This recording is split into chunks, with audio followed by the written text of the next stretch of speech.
a delay. Welcome back, guys. So this is going to be part 2 of Ouija. Of Ouija spookiness. Yep, so last week you would have heard my episode, which is like just the basic history.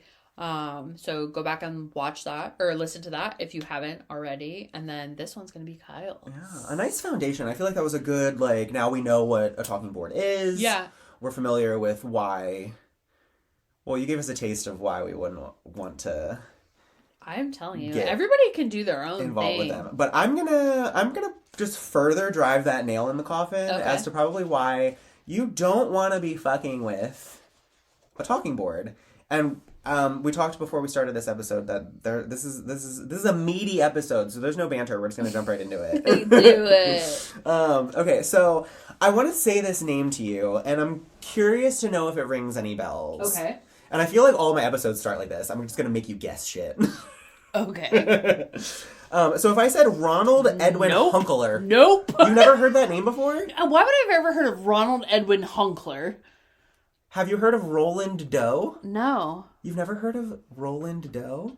Have you heard of Roland Doe before doing this research? For real? Yes. What is it? Is he a paranormal investigator? No. What if I framed it as The Exorcism of Roland Doe? Ew. No. I'm Catholic. We don't do that. Roland Doe. So Roland Doe was a pseudonym for Ronald Edwin Hunkler. Okay. He was the adult child, or no, not the adult child. He was the 14-year-old boy that The Exorcism was based off of. No way. That's a revival right now, too. They just came out with that again. Now it's like 2 of them. Woof. Right? So, Ronald is born on June 1st in 1935 in Cottage City, Maryland. Okay. He's an only child and dependent on the adults in his life for entertainment, and he's particularly close with his Aunt Harriet, who's a spiritualist. Okay. Who also introduced Ronald to the Ouija board when he expressed Why are they all in Maryland? I don't know. Why is everybody in Maryland? I don't know, but this is where they were. Okay. So, he's an only child. He's kind of just, like, living his life. He has, like, nobody else. No peers. So of course he wouldn't. He's vulnerable. He's relying on the adults in his life. His Aunt Harriet is a spiritualist. So his possession begins at the age of 14 in 1949, shortly after his Aunt Harriet passes. Shout out Aunt Harriet. So Ronald first reported hearing knocking and scratching sounds coming from behind his bedroom walls. And then furniture would unexplainably move around him, sometimes tossing him from where he was sitting. And the family reported ordinary objects would sometimes float or levitate whenever Ronald was So is that like a poltergeist? So, you know what's actually weird? Okay. In a lot of, like, these stories that I was looking for, that's the activity that you see. Of course. In like, when you open up a Ouija portal. Yeah. The number one thing that you're going to see, like, aside from, like, physical, like, manifestations on the person interacting with the board, is physical manifestations of things moving around. I hate it. A lot of furniture moving around, a lot of things being flown around the room. Yeah, because it's like they have to put like all their power into like a big thing to make it known. Mm-hmm. Yeah, creepy. Mm-hmm. So a lot of poltergeist activities with these. So Ronald's family sought the help of numerous Jesuit priests. Jesuit? Ooh. What's that? So a Jesuit is a member of the Society of Jesus. So they're it's a Roman Catholic religious order. Okay. I googled their mission statement. Right? Oh, great! Here we go. They are grounded in love for Christ and animated by the spiritual vision of their founder, Saint Ignatius of Loyola, to help others and seek God in all things. So that's like their mission statement. Shout out Jesuits. Yeah. So it's basically just like a religious sect within Catholicism. Sure so it's around this time that the media is reporting on demonic possession of an anonymous boy given the pseudonym Roland Doe. So it wasn't until like I was actually putting all the research on this together that I like realized how they came about that. So Roland is they just scrambled up Ronald and made it Roland. Why though? Why would they change the name? Like what's the because they didn't want to put this 14-year-old boy on blast. Okay. Because they're protect they're him. like, we're hoping that we can, like, this resolves itself and this boy can lead a normal life. Okay. So they scramble the letters of his first name and they give him a John Doe last name. Roland Doe. Okay. Right? Creepy. So it's already out in the media that, like, they're like, this kid, there's a possessed boy out there. Right? So people know. I hate it. So the Jesuit priests, in the first, 3 months of his possession, perform over 20 ritual exorcisms. 20? And like you were talking about previously in our last episode, there's some doings for an exorcism. You have to get a lot of permissions even. And it's time consuming. Like, it's not like a 30-minute ordeal. It's like we're doing this all day. 20? Over 20. Wow. Ready? That is a demon if I ever did hear one. Right? Well, I mean, this is the story that True. that inspired The Exorcist. So, Yuck. yeah. So one of the early exorcisms was given at Georgetown University Hospital, a Jesuit institution. Did you know that I did not know that. Where Ronald is said to have slipped his hand from the restraints. Yes. This is one of the early exorcisms. Okay. Reaches into the mattress, breaks off a bed spring, and slashes one of the priest's arms. Immediately halting. They're like, okay, we gotta stop. Like, clearly! cut him bad. Cut him bad. Wow. So they continue to attempt to exorcise. They're just like, okay, well, we'll try another exorcism. Gross. Furniture is said to have moved about the room, and in one instance, a relic of Saint Margaret Mary is tossed to the ground, which seems to really, send Ronald into, tizzy. He freaks the fuck out at this. Of course. It's at this time that Ronald is moved to St. Louis. Okay. They're like, we gotta get him out of Maryland. Why? You think moving him is going to help you? What does that even mean? Right. Whatever's possessing Ronald, though, seemed to be like, let's fucking go. Because the word Louis appeared etched in his skin in deep red scratches, and when there was a question as to when they should leave, the word Saturday appeared as if carved into his hip. No way. And these are cuts. These are what? Yeah. And he was restrained, you said? Finally, thank you, yep. Good catch. Okay. So finally, when unsure of the length of time that Ronald should spend in St. Louis, the phrase 3.5 weeks what? was scratched into the boy's chest. Ew. This would occur without movement from Ronald. Keep in mind, he's often restrained. Okay. So, this is just, these scratches are just, popping up. So on March 21st, 1949, Ronald is admitted into the Alexian Brothers Hospital in St. Louis. Okay. 1 month after being admitted, he breaks into a violent tantrum, screaming, cursing, and speaking in tongues, as the Jesuit priests allegedly attempt again to remove the demon. Okay. So during the final ritual exorcism, the words evil and hell, along with various other marks, appeared on the boy's body. Mm-mm. During the litany of the saints portion of the ritual, his mattress began to shake. And at one point, Ronald breaks a priest's nose. Oh. So he's just fucking these priests up. Why did they not have them restrained? I think it's a combination of he's restrained most of the time, but then I'm sure there's gets parts out of where it. he's Sure. or he's thrashing so fucking hard that they're okay, let him go. Me. So finally on August 20th, 1949, Washington Post reporter Bill Brinkley publishes a statement by the Catholic Church announcing that a young boy has been freed from possession by the devil. Hmm. So it took from March to August, he's possessed. Well, I wonder what made them, say that it was over. I think they, from everything that I was reading, he, would have these moments of lucidity, but then he would, also have these, I'm freaking the fuck out. So I think I think the periods of lucidity just became longer. Okay. You know what I mean? And then he was just fully lucid. Okay. Because he went on to live a normal life. This was it. He had this, the period of possession. And in his adult life, Ronald went on to work at NASA. No way. He was a NASA engineer. His work contributed to the Apollo space missions in the 60s, and he patented a technology that helped space shuttle panels withstand heat that they still use. Wow. Yeah. That's amazing. So imagine if they didn't, conceal his identity. Oh, true. Because nobody knew his real name until he died. Wow. So on May 10th, 2020, Ronald Edwin Hunkler died of a stroke shortly before his 86th birthday. Aww. And that's when his name became public. Okay. Good for Ronald at the time of his passing. Now, the article that I found that referenced this classified her as his 29-year-old companion. Ooh. So we'll do with that information what we will. So she states that he dreaded Halloween every weekend, or every year. I bet. Every year he was like really afraid of Halloween. Yes. Not that anything would happen. But the veil is thin. No, he was afraid that people would know who he was. He was afraid that people would come to his house and harass him and say that he was making things up and that he didn't really go through what he went through. So he did not spend a single Halloween at home. He would always be out of town. He would always arrange to be away from his house. That poor because he guy. was so afraid that somebody would know who he really was and come harass him. That's devastating. So that's why he feared Halloween every year. Not for any like spiritual or like woo-woo. Like he just, people are fucking terrible. And that's devastating. Yeah. So I want to close out, and I know probably people are like, why did you just cover a possession story? I'm going to go back to the beginning of our story. Yep. It's all believed to have come about from a Ouija board given to him by his Aunt Harriet.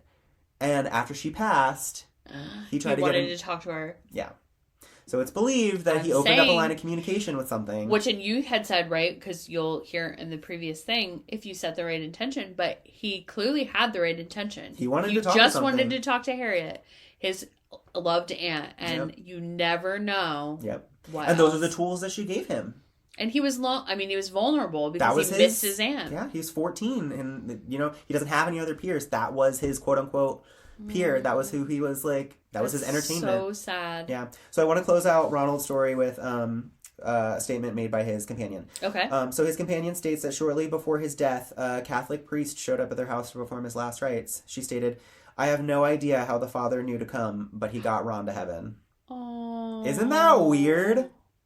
Wow. That's wild. He just showed up like shortly before his death and like performed his last rites, and then like soon. And nobody had called him. He just showed up. He just showed up. Creepy. Isn't that weird? Isn't that a good one? That's also like a premonition, right? But they don't believe in that anyway. Priests don't believe in premonitions. So weird. Right? Weird. Right? So, if you didn't want to use a Ouija board, yeah, now you probably really don't want to use one. I definitely don't. I can tell you that right now. So the second story that I'm going to talk about is a very infamous case. Okay. So I figured this would be a good, because I don't want to do a whole episode on this one, just because like it's just one of those, like, it's just done to death. There's so much stuff out there about this if you guys want to read more about it. But what's interesting about it is the connection. So just come along for the ride. Okay. Have you ever heard of the Enfield Poltergeist or the Enfield Haunting? Is this the one that was from the movie The Poltergeist? Like what they related it to? I don't. Was it a girl? Think so, because this takes place in England. Oh, then no. Nope. We've had a lot of England today. Yeah. Interesting. No. So this one is notorious in like the paranormal, because like the activity in this house was supposed to be like banana pants. When was the time frame? 1977. So were the Warrens there? I don't know. Were they active in England? I don't know, but they were active then, so I wonder if I'm sure they traveled. I feel like they were, because is this the one that The Conjuring 2 is based on? Oh, okay. I think so. Ooh, okay. God don't knows quote I me on haven't that. seen it, so. Okay, so in August 1977, Peggy Hodgson, a single mother and her 4 children, Margaret, Janet, Johnny, and Billy, were allegedly harassed by paranormal activity for 18 months. So the family lived at 284 Green Street in Enfield, England. And please, like I said, keep in mind we're along for the ride. I'm going to tie it all back together. No problem. So they were said to be plagued by moving furniture, strange noises, levitating objects, disembodied voices, and shadow figures. Oof. 11-year-old Janet Hodgson seemed to be the focal point. She would levitate in her bed. One time, multiple family members witnessed her levitate silently across the room while she slept. Could you imagine just like you're sitting in the room and then your like sibling or whatever just like levitates out of the bed and then floats like not just up and down but then just floats across the room. 100% no. Right. And oftentimes would speak in a gruff, rasping male voice much more mature than her 11-year-old body would be capable of producing. For one experiment, investigators had Janet lay down with a mouthful of water and the voice still manifested. So they had her lay down, they poured water in her mouth, she's sitting there with a pool full of to water. Prove it. Yeah, and like this voice is still coming out of her. Ew. Yeah. So, and the voice is believed to belong to Bill Wilkins, a former tenant of the family's home. Oh. Yeah. So not bad? Not bad. And it also, what lended a little bit of credence, Bill's son, actually, when he caught wind of this, came to the house. What? And was like... Let me talk to my dad. Yeah.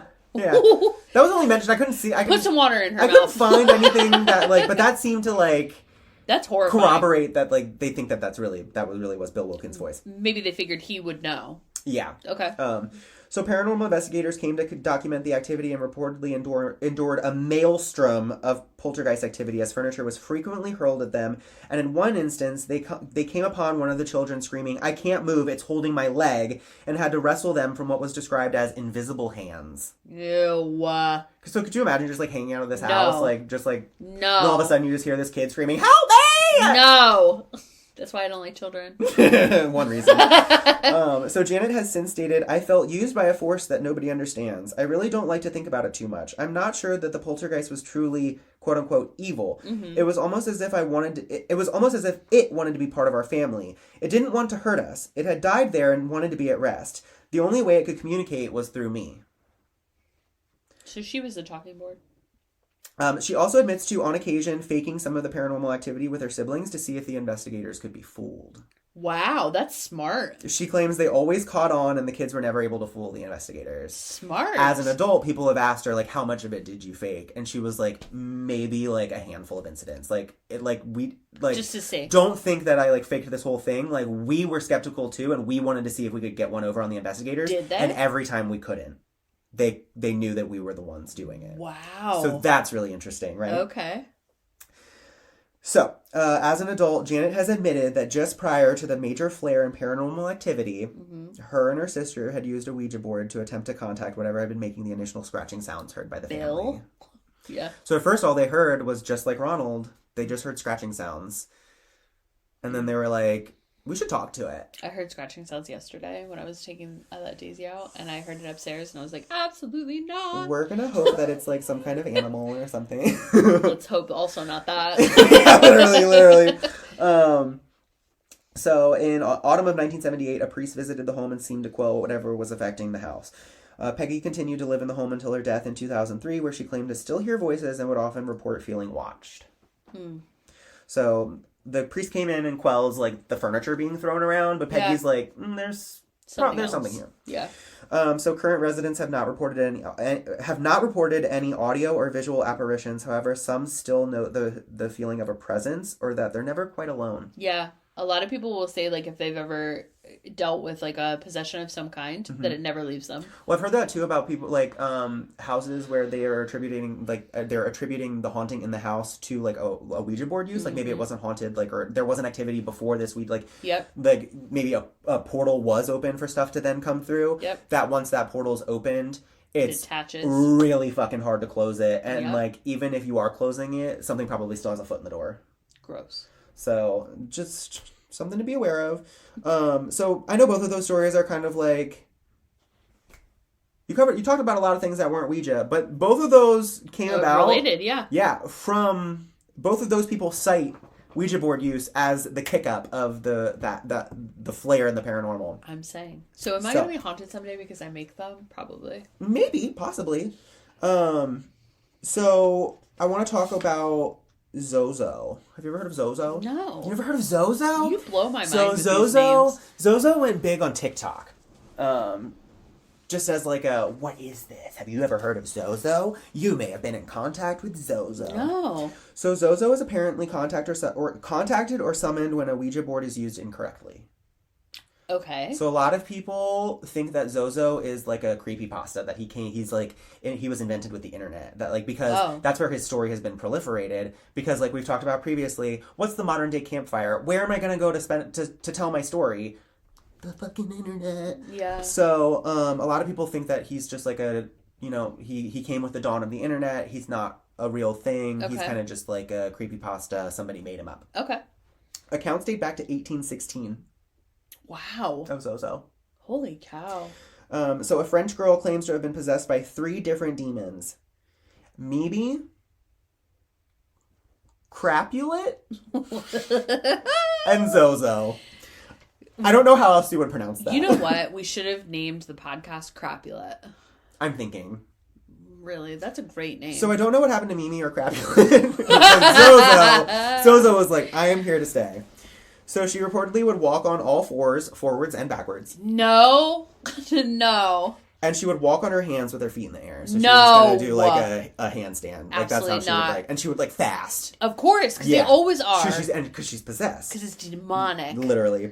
So she's eventually exorcised, and the case is well documented, if you guys want to read about it, in Jacques-Colline de Plancy's Infernal Dictionary, which I kind of want to get this Infernal Dictionary. That sounds I'm looking it up right now. kind of dope, right? Infernal Dictionary. By Jacques-Colline de Plancy, right? Okay.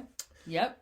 So other infamous paranormal cases often attributed to Zozo are the Roland Doe possession case of 1949. Really? And the Enfield poltergeist. Let me tell you, this this Infernal Dictionary is hella expensive. Well, I don't want a first edition. Well, it's not. This is a reproduction of a hard copy, but it's... Why is it? Like, because it's like 1,000 pages or something? Yeah, well, like, this is the actual, like, the... From his page, right? Like, so... But, yeah, I mean, it's $199. Holy crap. This is for reals. I get it. Right. I bet there's some cool shit in there. He also did the Dictionary of Witchcraft. Oh, cool. And then he also has a spin-off of his own Infernal Dictionary, Devils, Gods, and Spirits. I want that Infernal Dictionary. Okay. Wow. You better manifest Patreon subscribers. If you want to donate to our Amazon shopping list. Amazon watch list soon. Yeah. So did you catch that? Yeah. The two cases that I just did are attributed to like people. Yeah, they're like, well, that's probably Zozo. Wow. Crazy, right? That's why I did those two first. So signs of Zozo's presence. Okay. Repeatedly moving the planchette from Z to O.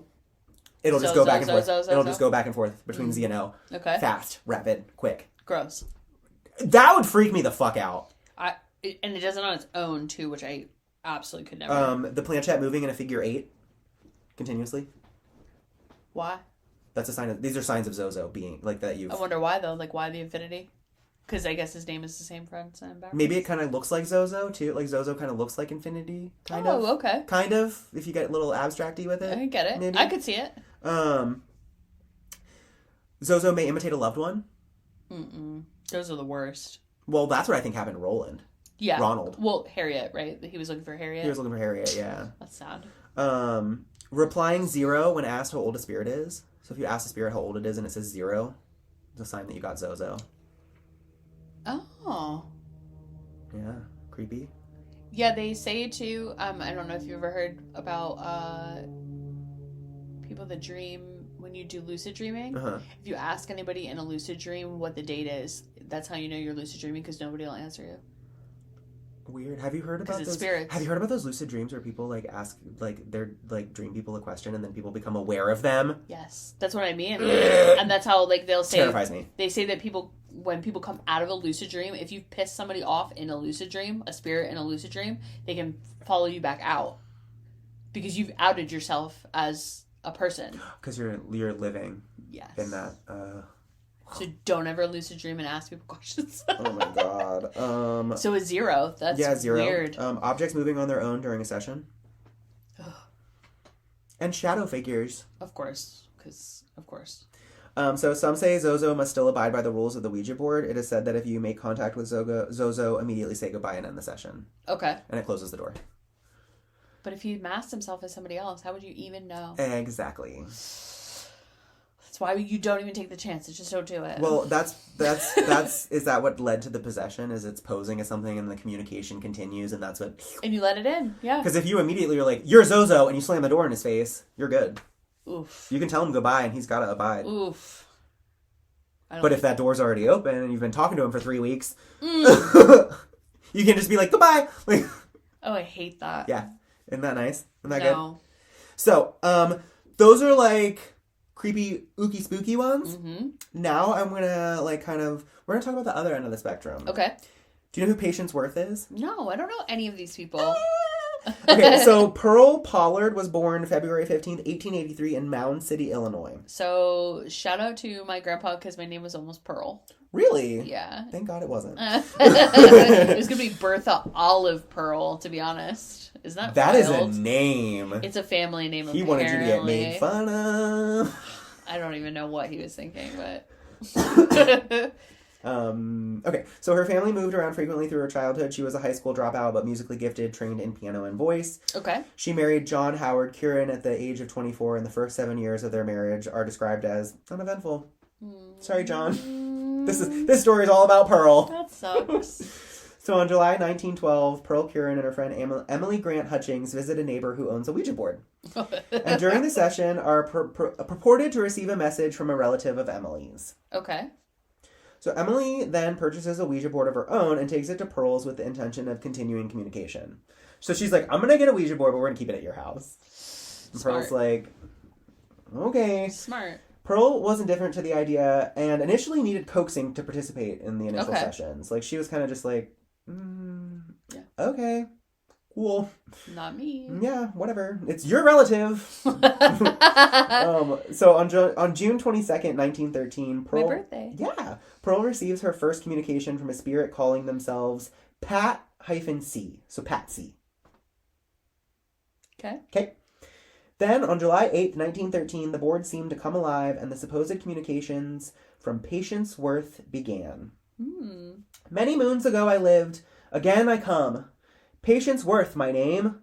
Wait, I would speak with thee. If thou shalt live, then so shall I. I make my bread at thy hearth. Good friends, let us be merry.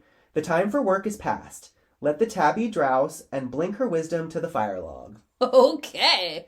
So she's an old gal. Whoa. Patience claimed to live from 1649 to 1694 and lived across the sea. Okay. Right.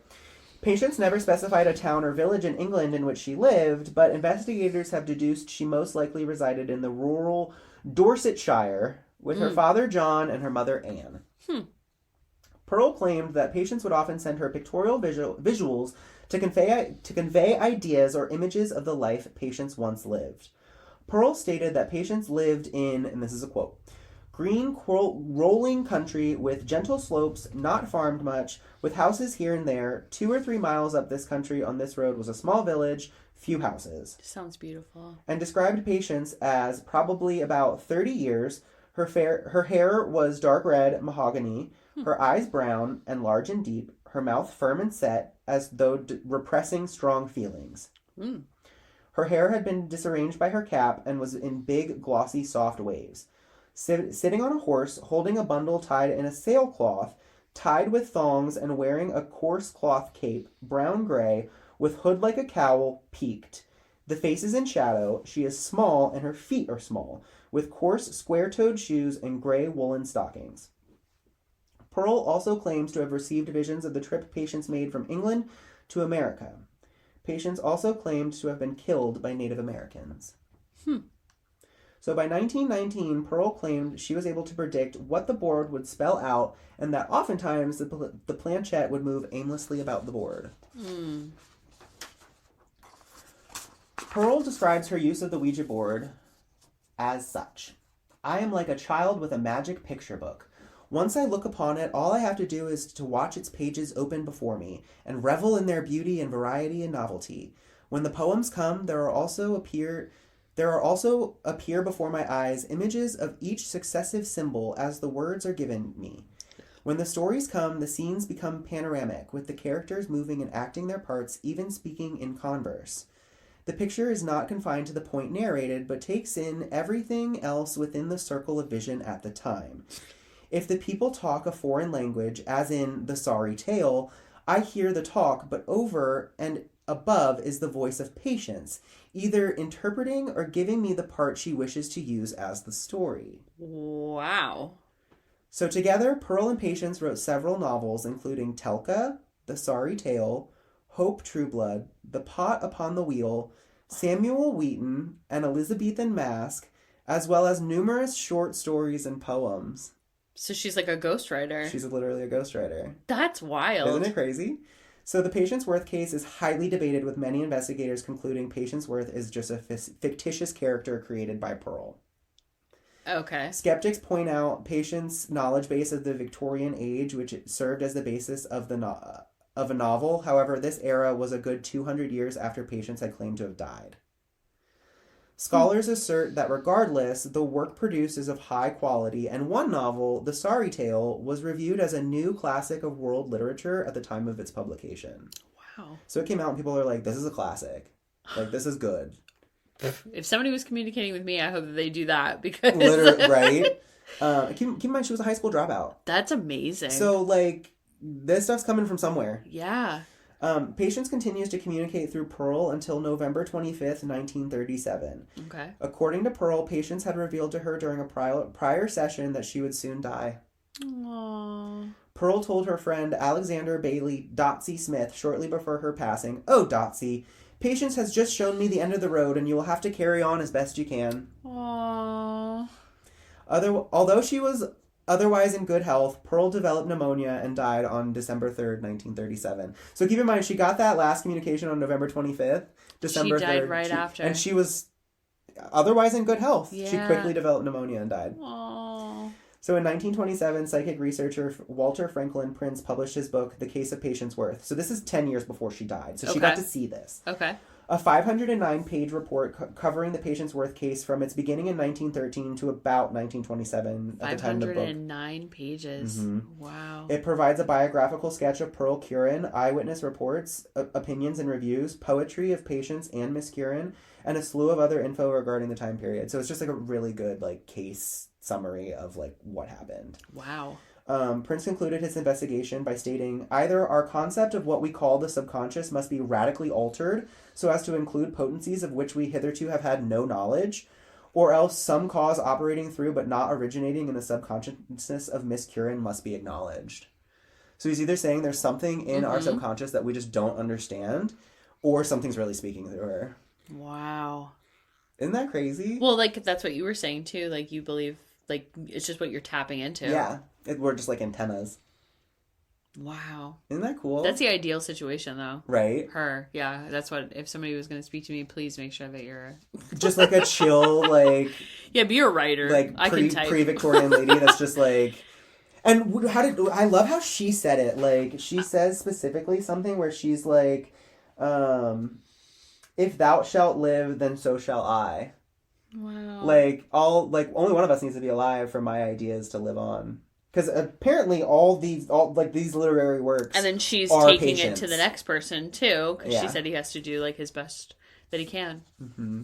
Wow, isn't that good? So that's why I wanted to like end that's a on really that nice note, one, because it's like a nice like. Because so Ouija boards are not always bad. Yeah, I mean, still are. caveat of like we don't know what we're gonna. Yeah. So then I have a couple honorable mentions. Okay. So I did just like a quick like Google of like Ouija board stories, like Ouija boards going south. You know what I mean? And then so there's 3 stories that I like had to investigate, but then as I started to investigate them, I was like, is there a Ouija board present? It was like as I did the deep dive, in this story. I didn't really find any mention of an actual Ouija board. So the haunting in Connecticut. In the 1980s, a family moved into a house in Connecticut that they believed to be haunted. They later discovered that the house was previously a funeral home, and they had unknowingly used a Ouija board left behind by the previous tenants. Because why would you do that? Yeah. So this is the story that inspired the book and the movie Haunting in Connecticut. The Doris Blither haunting. Bither, excuse me. In the 1970s, a woman named Doris Bither claimed to have experienced poltergeist activity in her home in California. She claimed that the activity began after she used a Ouija board to communicate with spirits. This case was studied by paranormal investigators, including Dr. Barry Taff. While there is controversy and skepticism surrounding the case, it remains a well-known example of Ouija board-related paranormal claims.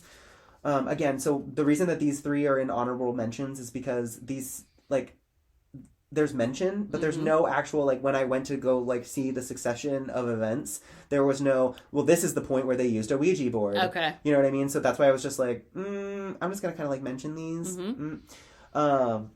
Doris Bither is also, like, that's a very highly contested case. She's the one who claims to have been held down and, like, sexually assaulted multiple times. Yeah, I remember that. So there's just, like, we believe women on this podcast, absolutely. But that requires some suspension of disbelief, I feel like. Okay, so honorable mention there. And then the last one that I want to talk about is the Watseka Wonder. In the late 19th century in Watseka, Illinois, a girl named Lawrence Venom claimed to have communicated with the spirit of Mary Roth, a deceased girl, through the use of a Ouija board. Okay. Lawrence reportedly experienced personality changes and memory lapses that were attributed to this communication. While not a direct case of possession, it is a historical account of Ouija board use and its alleged effects on a person's mental state. It's alleged that she would, like, let Mary Roth's spirit take over her body. Because Mary Roth still had, like, living relatives, and her living relatives would then communicate with Mary Roth in Lawrence Venom's body, and they were like, that is Mary. They were like, that is... Because she would even, like, her mannerisms would be different. Wow. She would let Mary walk in her body for up to 15 weeks. See, that is stuff I can't. There's no way. Because where are you in this time? Are you along for the ride, or did you just agree to let her walk, and then 15 weeks later you wake up like, oh shit, I didn't mean you could have my body for 15 weeks? Wow. Isn't that crazy? They're lucky she was, like, a good person, though. Yeah, and that she was just like, hey, I just, like, really want to, like, you know, see like, my family. Yeah, and, like, I'm just gonna, like, use your body for a little bit, and then, whoop, you can have it back. I just read a really good book called well, it's also a movie now, I think, too, but called My Best Friend's Exorcism. Oh, fun. That's a really good book, but it's, like, something living inside of her for months. Ugh. Yeah. I don't like that. Me either, but... I expected that to be a lot longer than it was, but... It was a good one. That was a good... And it's a part 2, so, I mean... And I never... Like, I knew the Roland Doe story. I never knew his real name until I started to, like, research it. I didn't know that it was attributed to Ouija board use. I just thought he got possessed. I think that there's a lot. Like, I think there's a lot of them out there. And that, to me, is why I could never do it, because there's so many cases. And I wonder if, like, how much is, like... Because, like, in these, like, that's why I wanted to give my disclaimer, kind of, like, just go along for the ride. Because, like, it seems like on the surface, it seems like they're much more about, like, the stories are about, like, exorcism and possession. Yeah. But it's, like, a lot of these stories, like... That's all it is a throwaway line of, like, well, they used a Ouija board and this is what happened. That's the portal, yeah. So, you know what I mean? Like, and then also in doing the research, I was like, well, what was I hoping to find? Like, you know what I mean? Like, a drawn-out account of, like, you know what I mean? Like, a Ouija board that keeps talking to people. Yeah, and, like, you know what I mean? Like, and, like, hours-long session of, like, shit being flown around the room. Like, Basically. There's only so many times I can say, like, and then this happened. And then this happened. Like, you know what I mean? Yeah. I could never. And then the fact that they were, like, 2, like, really prolific cases where I was like, oh. Due to Ouija board use, relevancy. And then I knew about the Patience Worth one for, like, a while. And I like that there is good and bad in everything, obviously. But you just have to be strong enough to make sure that it's not. Well, or how to deal with the bad. Nothing is black and white, right? Everything. So you're gonna have these good and these bad stories. That's why I also didn't want to just do, like, those 2, like, oh, well, here are these 2 people getting possessed by Ouija boards, and that's what's gonna happen when you use a Ouija board. Like, basically. No, you could become a really prolific writer. I don't think people want that. I don't think people want that that badly. No, I mean, it's a way to go about it, though.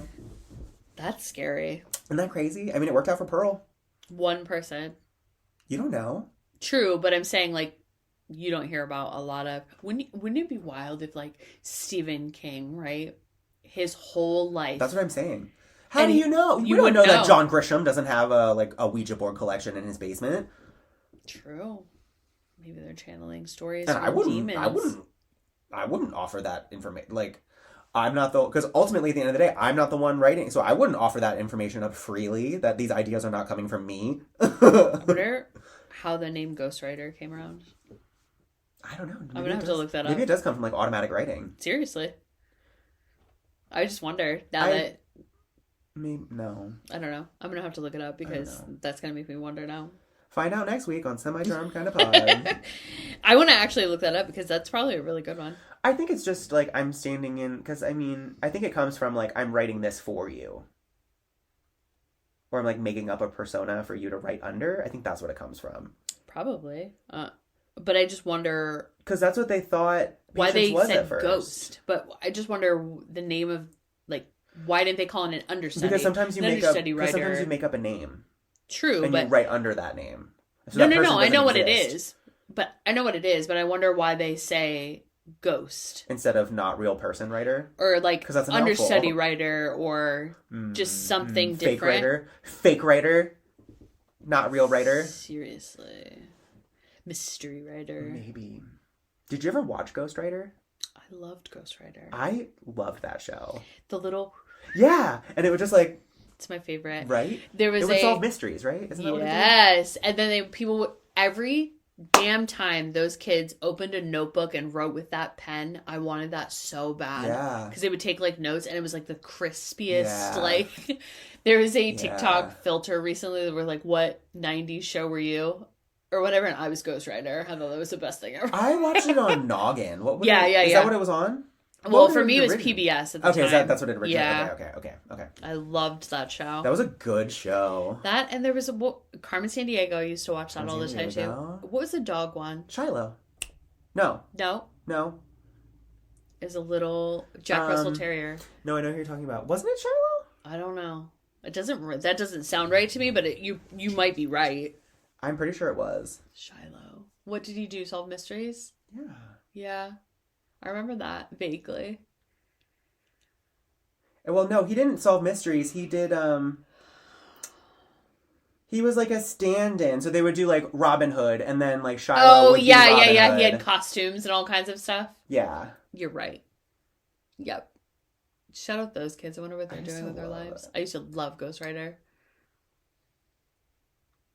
No, Shiloh was the movie.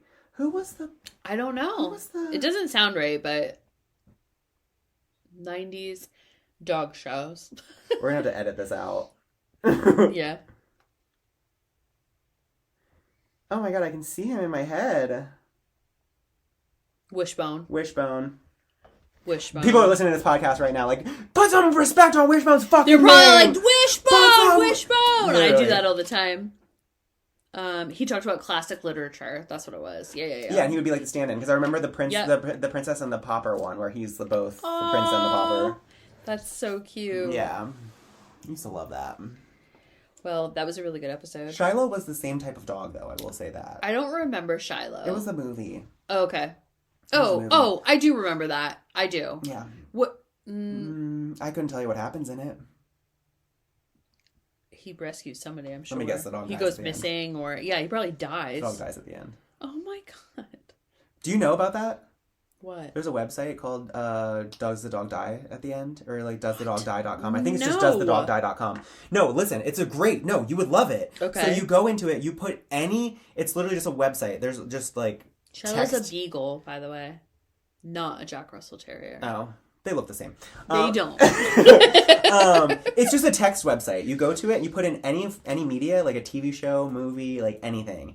And it'll tell you, like, yes or no, whether the dog dies. Aww, so you don't get sad if you don't want to be. Yeah. Okay, that's cute. I do like that. And they'll even give you, like, well, this was a little gray area. Like, a dog doesn't die, but there's a part where a dog gets kicked. Shiloh was abused. Oh, is that and he kept running away to the little boy's house. Yeah. That is what it's about. It is. We're going to have to watch that. I can't. You'll cry. That one, Fox and the Hound, Homeward Bound, all those. Fox and the Hound has my heart. We heard the theme song to Fox and the Hound the other day, and Andre was like, "What do you mean?" I was like, "You have never seen the Fox and the Hound?" I couldn't watch it as a kid. Like I've seen, I watched it all the time, but it was one of those like it would affect me. Yeah, like it made me really sad. It is sad. And it was one of those like, why did I watch this as a kid? Like spin-off of just what we're talking about right now. Disney bounding, you know what that is, right? Oh, when people go to and you can only Disney bound as an adult, like a true Disney bound. You can only during Oogie Boogie's Halloween bash. You can only do it because they don't allow adults in the park dressed up because it's confusing for children. Oh, yeah, They're only allowed to do it during Halloween. I just saw the best Disney bound ever of all the dead parents in movies. I saw that one. Oh I saw that one where the guy was Simba. Yeah. The girl was Mufasa, Bambi's mom. Yep. Yeah. Yes. Oh my god, that's funny. That was hilarious. The one that was like Tarzan's dad that got mauled. Yeah, that was that was so funny. Yeah, I love that one. Oh man. Because then the creator that did it, she was Nemo's mom. Yep. Yeah. That was good. That was. See, we ended on such a good note. That was a good note. Like, subscribe, leave a comment. Yes, I'm gonna put lots of stuff in the show notes too for the both episodes. So that because there's a lot of things that we talked about, a lot of books that we talked about too. Yeah. Oh yeah. I guess I have stuff I could put in. We can put the Infernal Dictionary. Yeah. In there. Yeah. Yep. It'll be in the show notes. Well, thanks, guys. Thanks for listening. See you next week. Bye. Be careful out there. Get it cryptid. A Semi-Charmed Kind of Podcast is hosted by Ashley Williams and Kyle Ugis. Music credits by Chauncey Fortune and art by Decay Decor. Keep listening and keep it cryptid. We're wrapped in fragile hands, clinging on a mound in the dead of night. Stride, cramped in every bend, grasping on to anything to bring him back to life. It's much to die, so hurt still live without you.